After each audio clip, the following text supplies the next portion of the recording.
I have to ask this. Did you have any like difficulty figuring out how to price your cakes and what to charge for your work? Oh, that's a good question. I actually have that in my notes and I was going to bring that up.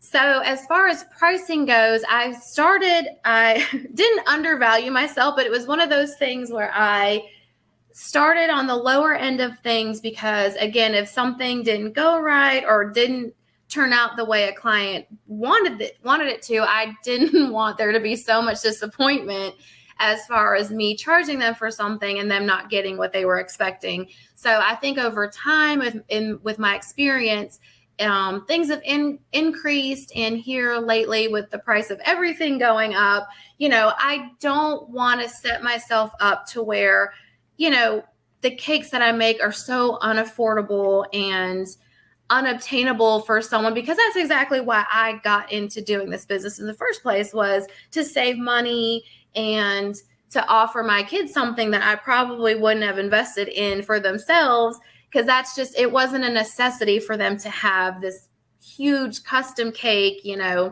So I, want to keep things comparable. And there are a lot of people around me, around the CSRI where we live, that do what I do. So it's good to stay competitive with your pricing, doing research that way. But I do have to know at some point, and hopefully people also realize that you can go to Publix and buy a cake, which is perfectly fine. I would do that too in a pinch if I had to, but my time and my worth is a little bit different than going into a store where they produce these things on a mass level, yes, on a regular basis. So, and I think that people do realize that. And another boundary I had to set within my cake business was, as far as like the family discount goes, do I charge my siblings? Do I charge for my nieces and nephews? Do I charge my third cousin 17 times removed? Like,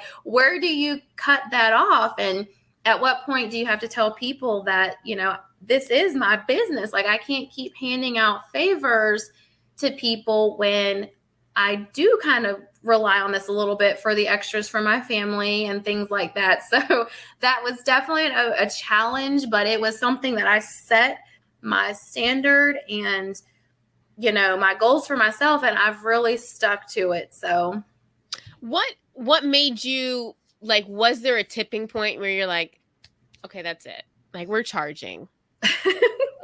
We're just yes,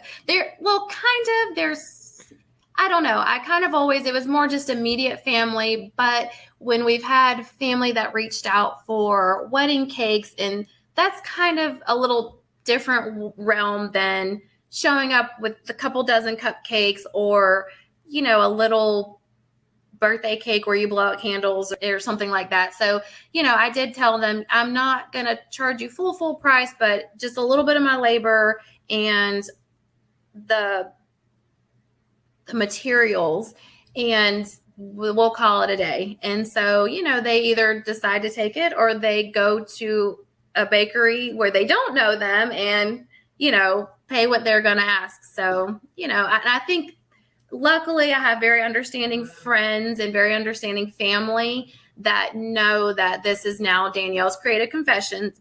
It's not just David and Danielle working out of their kitchen anymore. So, you treat it as a business and people will respect that and, and understand that you are working towards something. Oh, 100%. I definitely went through that. And I still, to some extent, as far as growing, like the coaching and breath work and everything, it's like, I was talking with one of my coaches and I was like, I have people who are like, oh, hey, whenever you want to practice, like, call me. And I was like, I practiced for 6 months to get certified. That's like, right. You wouldn't go to a doctor who now has their degree and say, hey, anytime you want to practice, you can do surgery. I'm like, and no, I know what I'm doing is not life or death, but it was like, at what point do I not have to practice anymore and I'm allowed to charge? And basically my coach was like, when you decide.